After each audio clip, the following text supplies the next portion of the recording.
Hi everyone, my name is Steph, this is the Novelty Corner and welcome back to my channel.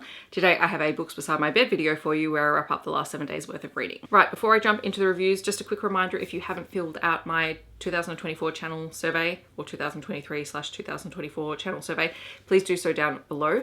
The responses so far have been really great and are going to be really useful. I've already started using them to formulate some ideas for 2024 and I will be sharing them in a video sort of towards the end of December. So if you would like to have your say, please, there's a link in the description. This is my reading week from the 4th until the 10th of November. It is the second week of the Australian Readathon and I've read a lot of things. In fact, I'm going to be talking about around about 14 books. I'm going to be really brief about some of them, but yes, we're going to get through a few of them.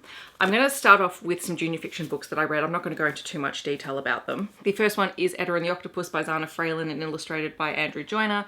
This is a really funny little story about a girl who finds an octopus who has escaped from the local zoo hiding out in her house, and she's very put out by this at first. It was really fun and cute. There is also Born to Sing by Sally Morgan. This is another junior fiction title, and this is about Maddie who loves to sing and is obsessed with whales, and when her mother and grandmother decide to take her whale watching, it's a race to find out if they can actually get themselves out to see some real whales. And this is an Aboriginal title. And another Aboriginal title is Uncle Xbox by Jared Thomas. This one is junior fiction moving into middle fiction. It is about Dusty, who loves to play online video games, but when he loses access to a video game console, one of his uncles starts to teach him how to surf and it becomes his new thing. All three of these are fantastic and I will leave links down below where you can find out more information about them. Then moving into some young adult titles, one of the books that I read this week was Tracks of the Missing by Carl Merrison and Hakea Hustler. This is a young adult mystery thriller story. It does lean in a little bit to some paranormal elements by the end of it, mostly based around Dreamtime myths. And we are in the perspective of Dec, who is a teen and he loves to play football and he loves his family and his culture. And when the story begins, his small town has had a death of a local man who has been selling black market alcohol, and a school bus of year 12 students has gone missing in the bush. And Dec and his grandfather end up going out bush to try and track down these year 12s. And along the way, Dec discovers a few things about the incident, his involvement in it, and maybe some of the stories of his elders aren't actually just stories. It was a really fun, if you like a thriller. It's actually quite short as well, so it's not a long young adult title. And that one would fit an Aboriginal Torres Strait Islander book. It's set in Australia, it's set in a hot setting, and it is a young adult book. So you can definitely use it for the readathon. I also read the Readathon's group pick, which is The Boy from the Mish by Gary Lonesborough. I actually listened to the audiobook for this and it was narrated by Maine Wyatt, who was phenomenal as the narrator for this book. Highly recommend it if you want to pick up this book. This is the story of Jackson, who is beginning to figure out that maybe he's attracted to other boys, which is a really difficult thing for him in his small town community where everyone knows everyone and everyone is in everyone's business and where everyone has an opinion. And at the start of this book, he has a girlfriend and he finds it really difficult to be with her and they end up breaking up. And at the same time, it's around about Christmas time and his family has relatives come and stay with them, along with another teenager called Thomas, who is living with his aunt at the moment. Thomas has been in juvie and is living with Jackson's aunt as a condition of being released. And Jackson and Thomas become really close. Thomas is writing a graphic novel and Jackson happens to be a good artist, and so together they're crafting this story, and along the way they're learning about each other, they're falling for each other, and they're also making decisions about their relationship and where they are and how ready they are for their relationship, which was fantastic. I cannot speak more highly of this book. It was fantastic. I will content warning, there is racism and homophobia in this title, but the book overall is just so hopeful and wholesome and wonderful. The characters are fully fleshed out. It's a really great young adult title. And for the readathon, it is an Aboriginal Torres Strait Islander author and story. It is set in Australia. It has a hot setting. It is a young adult title and it is queer. Ticks off a whole lot of squares on the bingo board. I also read a few more books in the Fae Guardian series by Lana Pecherczyk. So I read to the end of the season of the Wolf arc. So the way that this series works, it is a post-apocalyptic fantasy paranormal story, is probably the best way to describe it. And it goes in seasons. So every season is about 3 books long. And the first season is Season of the Wolf, which features Fae wolf shifters. So the basic premise for this world is that it is thousands of years in the future. Humans basically destroyed the planet with a nuclear war And the heroines, or the female protagonists in this series, are a group of women who have been frozen kind of like in stasis and have reawakened in this time, and they find their fated mates who are Fae Guardians. And in this world, the Guardians are quite complex, and the local Fae community have very mixed feelings about them. Anyway, the specific books that I read were book 2, The Solace of Sharp Claws. This one is about Thorn and Laurel. Thorn is actually the son of the male protagonist from the first book in the series. He is a wolf shifter, and he is rather annoyed to find out that his fated mate is a human woman who has woken up from the past, because he is holding some grudges. So this one is very much a hate to love scenario. They're forced to work together, and someone who has hurt Laurel quite badly in the past is still alive in the current day, and this causes some conflict as both Thorn and Laurel come into contact with them. So that's The Solace of Sharp Claws. There is a little novella that sort of takes place in between book 2 and 3. This is Of Kisses and Wishes, and this one is the story of Anise, who is a Fae who can't shift. She's a latent shifter. And also Caraway, who is a muskox shifter and a guardian. And he and Anise have been friends for years, but he's kind of avoided her in recent years because of some things that have happened in the past. And they're forced to work together in this book, which means that Caraway has to, you know, confront feelings for Anise, and she puts him in his place, which I appreciate. And book 3 is The Dreams of Broken Kings. So this one is the story of Jasper, who is a wolf shifter, and Ada, who is an human who wakes up in this world. I should say all of the heroines from the first 3 novels are all friends from the post-war Earth. And we know Jasper particularly from book 2, where we discover that he has been kidnapped and tortured and held in captivity and made to fight in these gladiator bouts by his father, who is the king of one of the Fae courts. And he's dealing with a lot of damage and trauma from that. And when Ada is found and Jasper visits her while she is still asleep and hasn't fully woken yet, he ends up kidnapping her. He doesn't realize why. He doesn't realize that she is his fated mate initially, because he's still trying to process everything else that's gone on with him. But the two of them end up spending quite a bit of time together in a forced proximity situation. Nothing non-consensual happens in this book, just FYI. And together they end up standing up to his father, which was really fun. And you guys, I'm very hit and miss with Fae books at the moment, but these are really enjoyable, I think, because it's still our world, but it's 100% not like we would recognize it now. There's a lot of magic, there are a lot of magical beings, there's a lot of political intrigue. I will say Lana's books always do have some violence and fighting and some occasionally gory scenes in them, and also content warnings for things like child abandonment. I've mentioned the kidnapping, the torture, etc. War injuries. You've got a lot of trauma of the female characters who are waking up in a world that they don't recognize, and everyone that they know is gone. So be aware of that going into it, but they are incredibly fast-paced reads. They're really fun, and I am looking forward to diving into the next season of the books, which I think is Season of the Vampire. Which brings me to another series that I read this week, and that is the Red Dirt Heart series by N.R. Walker. I had books 2, 3, the novellas, and book 4 that I wanted to finish for this readathon. So this is another series ticked off my list for the year, which is fantastic. The Red Dirt Heart series is a series of books that follows the same couple from book 1 all the way to book 4.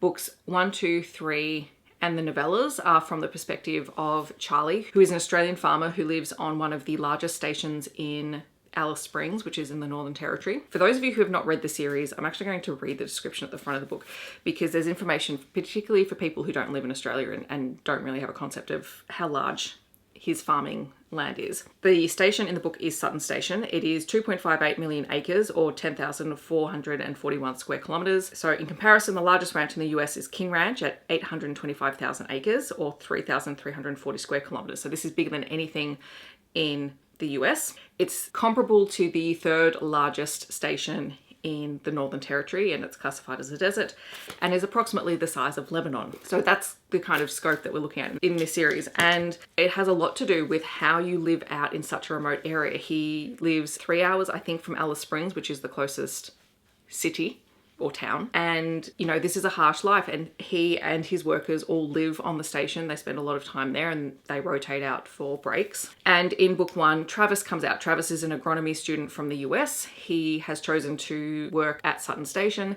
and ends up staying because he and Charlie end up falling for one another. So this is a queer romance.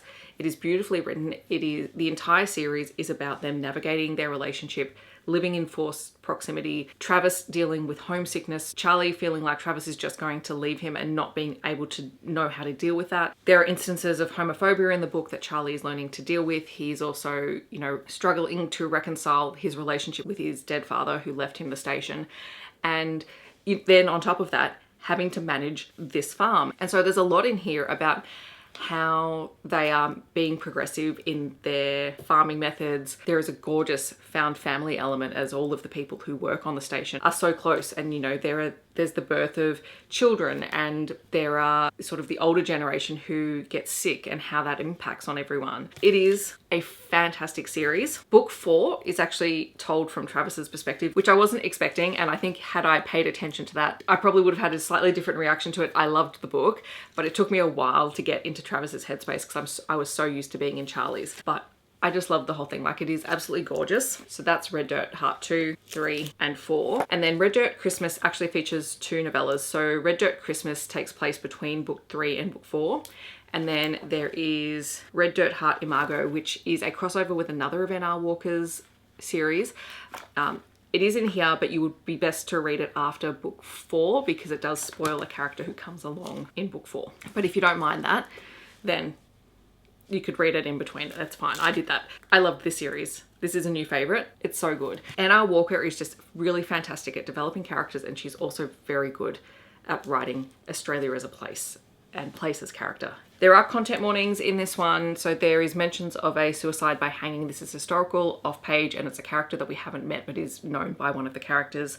Cancer, stroke, unwell parental figures, strange families, homophobia. There is the death of a horse by snakebite, which is outback living essentially, but it's a heartbreaking scene. And also there's some food poisoning and illness stuff in here. In terms of prompts that these hit for the Australian Readathon, it is set in Australia, it's set in a hot setting, it is a queer title, and it is self-published. Also, I think I forgot to say Faye Guardians is Australian author and it is self-published. I also read Wattle It Be by Emma Mugglestone, who is a new to me author. This is a novella, and I think I got it for free, maybe via her website or her newsletter. This is set in a small Australian town. It is the story of Billy and Wyatt. It is a brothers ex/friends to lovers kind of story. Years after his brother's death, Wyatt is still sort of dealing with his feelings on that and some of the guilt that he feels associated with his brother's death.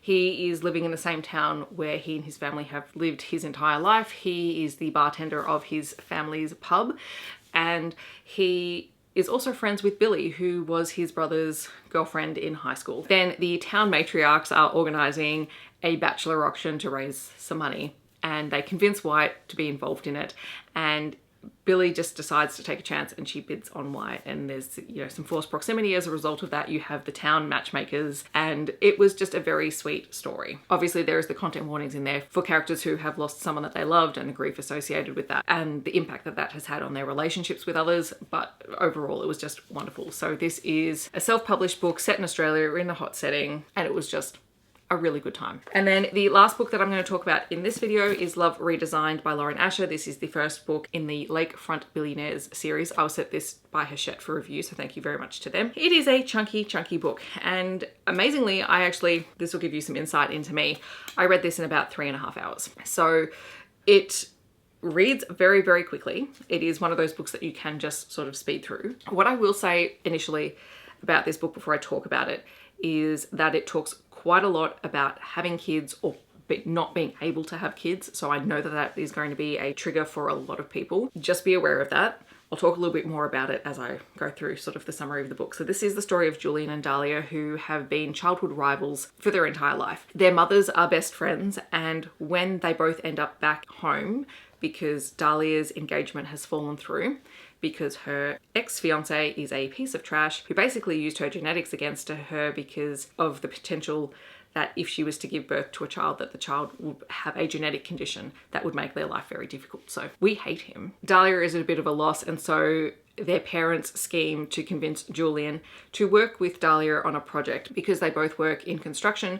Julian has a building company. Dahlia is a celebrity interior designer. She's had her own TV show. She's very, very popular. And they both have very different tastes in design work. There is the opportunity to buy one of the very historic houses in town, and they end up going half and half with it and restoring it together. And so this moves from a childhood rivals to lovers situation. It was very sweet. And do you know what? I am opposed to billionaires in real life because no one should have that amount of money. But the one thing I hate in a billionaire romance is when there is a billionaire, and look, in her defense, Dahlia also has a lot of money, but not to the same extent as Julian. He has a lot of money and he spends it on her, and she lets him spend the money. Why? Because he has the money to spend. I hate it when characters in billionaire romances are like, no, don't spend the money. Spend the money. Spend the money. Put it back into the economy. To be honest, I think my favorite thing in here was the parental matchmaking in the background, because it was just two mothers just being all up in their kids' business, and I thought it was hilarious. But yes, just so you're aware, the content warnings in here, obviously gaslighting by the ex-partner, a lot of conversations around having children, not having children, not wanting to have children because of potential medical conditions. There is the mention of death of an infant in this story. It's historical off page. And there's also talk around depression. A surprisingly fast read, given that it's over 500 pages long. So thank you again to Hakea for that one. That brings us to the end of this wrap up. In the comments, I'd love to know if you've read any of these books or if you're planning on picking any of them up. Otherwise, feel free to share something you have been reading this week. If you just want to let me know that you're here but you don't want to leave a comment, feel free to leave some kind of red emoji down below. Otherwise, I hope wherever you're in the world, you're staying safe and healthy, and I will see you in my next video. Thanks so much for watching. Bye everyone.